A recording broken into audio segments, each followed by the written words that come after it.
घरी बसून आम्ही प्रशिक्षण घेऊन काय करायचं? सरकार साहेब तुम्ही सांगा आम्हाला. आम्ही भाकऱ्या थापा म्हणलं थापतोय, घरची कामं करतोय. मग ते आधीच करत होतो ना, ते आधीच बरं होतं ना. कशाला आम्हाला उगाच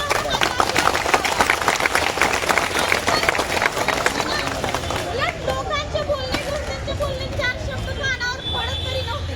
आता म्हणतात मॅडम 6 महिने होता, 6 महिने का टीचर?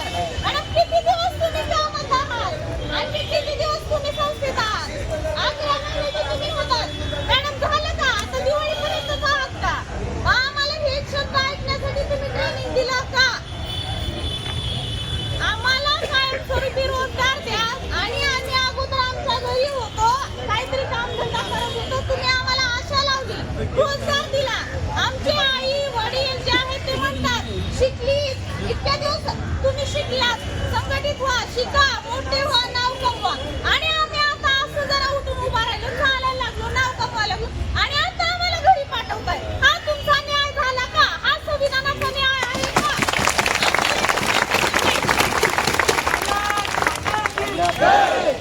तुम्ही सरकार मायबापांनो तुम्ही काय करताय? निवडणुका आल्या की आम्हाला काय करता? आमच्या घरासमोर येतात, आम्हाला मतदान द्या, आम्हाला मतदान द्या आणि परत वर्षभर आम्ही तुम्हाला दिसत नाही का?